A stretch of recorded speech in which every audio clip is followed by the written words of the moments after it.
தாய் தமிழ் உறவுகளுக்கு வணக்கம். சட்டமன்றத்தில் இன்னைக்கு மேன் ஆஃப் த அசம்பிளி அப்படிங்கிறது ஏவா வேலு தான். என்ன சொன்னாலும் கேட்காம அவர் பாட்டுக்கு நினைச்சதை பேசிக்கிட்டே இருந்தார். அவர் நேரத்தை கடந்து மீண்டும் ஏன் பெயர் மாத்தினீங்கன்னு அதையே சுத்தி வருது இந்த சட்டமன்றம். காமராஜரை நாங்கள் எந்த அளவுக்கு நாங்கள் புகழ்ந்திருந்தோம் தெரியுமா அப்படின்னு போகுது. இங்கிட்டு ஓபிஎஸ் புகழ்றது யாரு? திமுகவே புகழுது. இங்கிட்டு ஊழல் உண்ணாவிரதம் அப்படின்னாலே படக்குன்னு இவங்க தான் எந்திரிக்கிறாங்க. இப்படி பல்வேறு தலைப்புகளின் கீழே இன்னைக்கு சட்டமன்றம் கொஞ்சம் சுறுசுறுப்பாகவும் விறுவிறுப்பாகவும் இருந்துச்சு அப்படின்னு தான் சொல்லணும். எடுத்த எடுப்புலையே கவனத்தை ஈர்த்தது ஏவா வேலு தான். எதனால கவனத்தை ஈர்க்கிறாருன்னா, ஒரே புகழார்.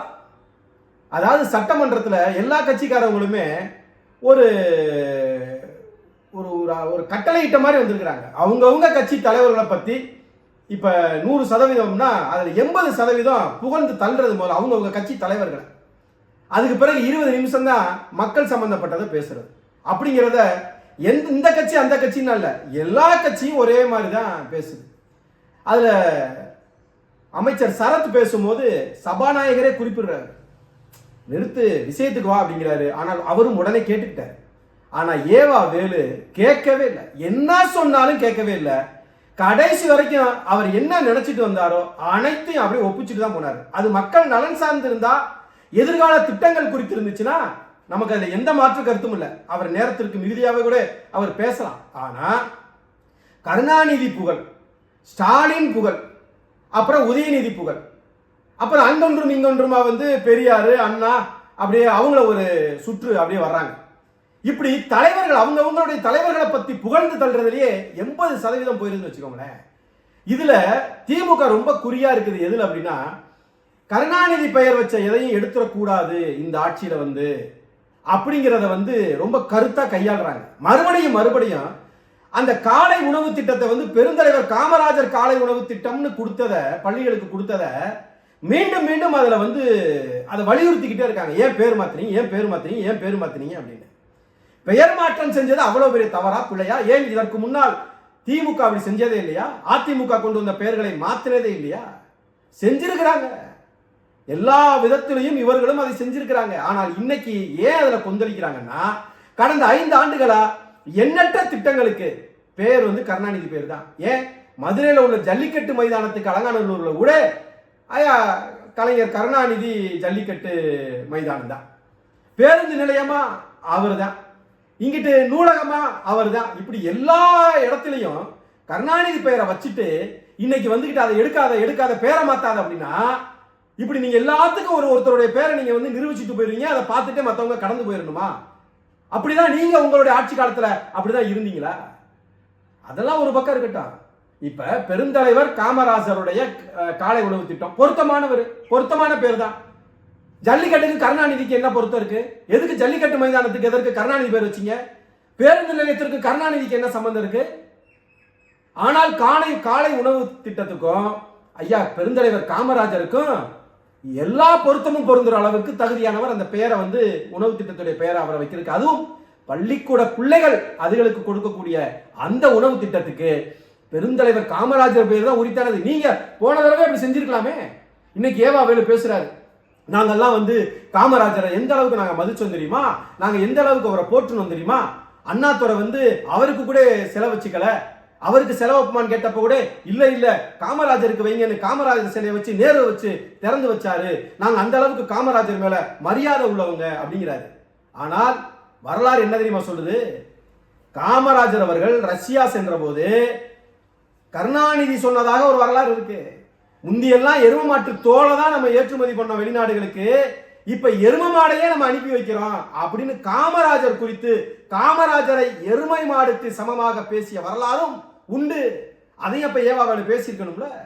நாங்கள் காமராஜருக்கு சிலை வைத்தோம், நாங்கள் பெரியாரை புகழ்கிறோம், நாங்கள் அண்ணாவை புகழ்கிறோம். சரி, அண்ணாவுக்கு அண்ணா அறிவாலயத்துல சிலை வச்சிருக்கீங்க, பெரியாருக்கு வச்சிருக்கீங்களா உங்க அறிவாலயத்துல? உங்கள் அறிவாலயத்துல அண்ணா அறிவாலயத்துக்குள்ள கருணாநிதிக்கு சிலை இருக்குல்ல, அண்ணாவுக்கு சிலை இருக்குல்ல, அப்ப அங்க ஏன் பெரியாருக்கு சிலை இல்லைன்னு ஆதவர்ஜுனா கேட்டப்ப அதுக்கு இந்த தரப்புல இருந்து பதிலே வரலையே. வாயிலேயே பேசுறீங்க. சபாநாயகர் பல முறை எச்சரிக்கிறாரு நேரத்தினுடைய அருமை கருதி. ஆனால் அதற்கெல்லாம் செவி கொடுக்காமல் பேசிக் கொண்டிருந்தவர் பெரியார் சிலை ஏன் அண்ணா அறிவாலயத்துக்குள்ள வைக்கலன்னு கேட்டதுக்கு எந்த பதிலும் இல்லை. சரி, உணவு திட்டத்துக்கு பேரை மாத்திருக்காங்க, சரி பேர் வச்சீங்களே, சோறு வச்சீங்களான்றதுதான் முக்கியம். இங்க பேரை மாத்தினது யார் பேரை வச்சாங்கிறத விட பேர் வச்சீங்களே, சோறு வச்சீங்களா, ஒழுங்கா வைக்கிறீங்களா, அந்த உணவை ஒழுங்கா கொடுக்குறீங்களா? சில வச்சோம், அவங்களுக்கு சில வச்சோம், இவங்களுக்கு சில வச்சோம். மதுரையில சிலப்பதிகாரத்தினுடைய மைய கருவாக இருக்க மதுரை கண்ணகியுடைய சிலை இன்னைக்கு மதுரையில் இருக்கா? இந்த தென் மாவட்டங்களையே ஆண்டது பாண்டிய மன்னர்கள். தமிழ் நிலப்பரப்புல பாண்டியன் மன்னர்களுக்கு, பாண்டிய நெடுஞ்செழியனுக்கு இங்க சிலை இருக்குதா? மதுரை விமான நிலையத்திற்கு அவன் பெயரை சூட்டியிருக்கீங்களா? அப்புறம் சில வச்சோம்னா கருணாநிதிக்கு சிலை இருக்கு, எம்ஜிஆருக்கு சிலை இருக்கு, ஜெயலலிதாவுக்கு சிலை இருக்கு, பெரியாருக்கு இருக்கு. ஆனால் பாண்டிய மன்னர்களுக்கு சிலை இருக்கா? இத பேசுவாரா ஏவாவேலு? வரலாற்றில் பண்ணவனு பேச முடியுமா? ஏவாவேலு பேச முடியுமா? என்ன சொன்னாலும் திரும்ப திரும்ப பேசிக்கிட்டே இருந்தீங்களே. திருவண்ணாமலையில கட்டி முடிக்காம 3 மாசத்துல கட்டி அமைக்கப்பட்ட பாலம் ஒரே மலையில அடிச்சுட்டு போச்சே, அதை பேசுவோமா? அதை ஏவாவேலு பெருமையா பேசணும்ல. அதையெல்லாம் விட்டுட்டாரு. ஓபிஎஸ் சிறப்பாக பணியாற்றினார் அவருடைய ஆட்சி காலத்துல அப்படிங்கிறார். எப்படி ஆகி போச்சு பாருங்க. திமுகவும் அதிமுகவும் எதிரெதிர் துருவங்கள். இவர்கள் பேசியதை அவர்கள் மறுப்பார்கள், அவர்கள் பேசியதை இவர்கள் மறுப்பார்கள். அவர்கள் போட்ட மேம்பாலத்தில் இவர்கள் போக மாட்டார்கள், அவர்கள் கட்டிய சட்டமன்றத்தை இவர்கள் மருத்துவமனை ஆக்குவார்கள். அப்படி எதிரும் முதிருமாக இருக்கிறவர்கள் இன்னைக்கு கட்டம் எங்க போயிடுச்சு பாருங்க. தமிழ்நாட்டு சட்டமன்றத்திற்குள்ள ஒரு பகுதிக்குள்ள அதிமுகவும் திமுகவும் அடைச்சாச்சு. ஓபிஎஸ் சிறப்பாக ஆட்சி செய்தார்னு திமுக சொல்லுது. அப்ப பாத்துக்கோங்க. அதை விட ஒருபடி மேல போய் சொல்றாரு ஏவாவேலு. இந்த சட்டமன்றத்துக்குள்ள முதலமைச்சர், அமைச்சர்கள், எதிர்கட்சி வரிசையில் உட்கார்ந்து இருக்கிறவங்க மேஜைகள்லாம் கலைநயமிக்கதா இருக்குதுன்னா அது நான் செஞ்சதுதான், நான் பார்த்து செஞ்சது அதெல்லாம் அப்படின்னு பேசுறாரு. ஐயா ஏவாவேலுக்கு ஒரு விஷயத்தை சொல்லணும். ஜார்ஜ் கோட்டையை கட்டியவர்கள் கூட கட்டிய கோட்டையை விட்டு ஓடி விட்டார்கள். அந்த கோட்டைக்கு உள்ள இருக்கக்கூடிய மேஜையை வடிவமைச்சேன், அப்படி பண்ணேன் இப்படி பண்ணேன் பெருமை பித்த கூடாதீங்க. 1984 இருந்து நான் இங்க இருக்கேன் சட்டமன்றத்துக்குள்ள. 1984 இருந்து ஏவாவேலு இருக்கிறாரு. ஏவாவேலு கிட்ட ஒரே ஒரு கேள்வி, நீங்கள் 1984ஆம் ஆண்டு சட்டமன்றத்திற்குள்ள வந்தேன்றீங்க, அன்றைக்கு உங்களுடைய வங்கி கணக்கு என்ன, உங்களுடைய சொத்து பட்டியல் என்ன? இன்றைக்கு உங்களுடைய வங்கி கணக்கு என்ன, இன்றைய சொத்து பட்டியல் என்ன? விளக்கம் தர முடியுமா? ஒரு நீண்ட பெரிய ஒரு கணக்கு தணிக்கை பண்ணுவோமா? ஆனா இங்கிட்ட எந்திரிச்சு பேசுறாங்க, ஆளும் தரப்புல இருந்து எந்திரிச்சு பேசுறாங்க. டெண்டருடைய வேல்யூ குறைஞ்சிருக்கு, 20% 36% வரை குறைஞ்சிருக்குன்னு பேசுறாங்க.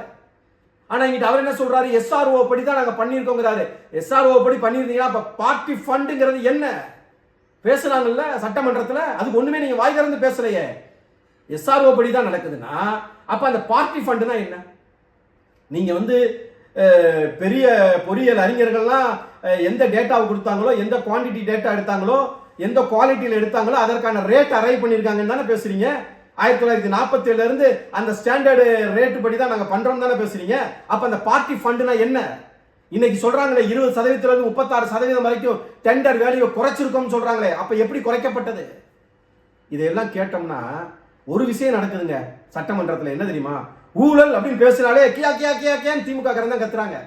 இன்னைக்கு அமைச்சர் பேசும்போது, நிர்மல்குமார் பேசும்போது 3 மணி நேரம் உண்ணாவிரதம் அப்படின்னு பேசணுமே கியா கியான்னு கத்துறாங்க. அப்ப என்னன்னா, சொல்லி முடிக்கிறதுக்கு முன்னாலேயே ஊழல் அப்படின்னாலும் நாங்க தான் சொல்ற மாதிரியும், 3 மணி நேரம் உண்ணாவிரதம் சொல்லணும் நாங்க தான் எந்திரிக்கிறாங்க.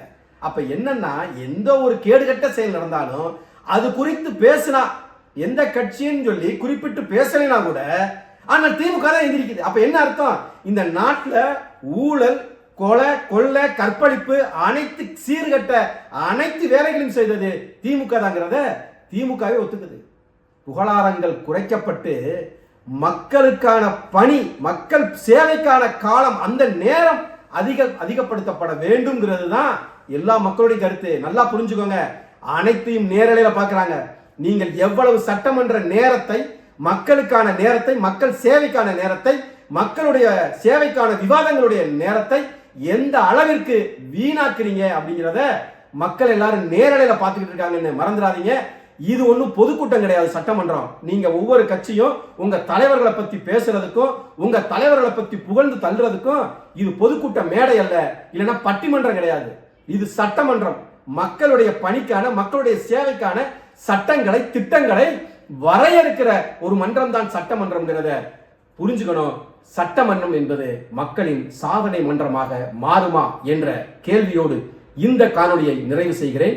சமர்க்களத்தை பின்தொடருங்கள், சமர்க்களத்தோடு இணைந்திருங்கள். நான் உங்கள் அருண்ஜெயசீலன். இது சமர்க்களம், சமரசமற்ற தமிழ் தேசிய ஊடகம். நன்றி, வணக்கம்.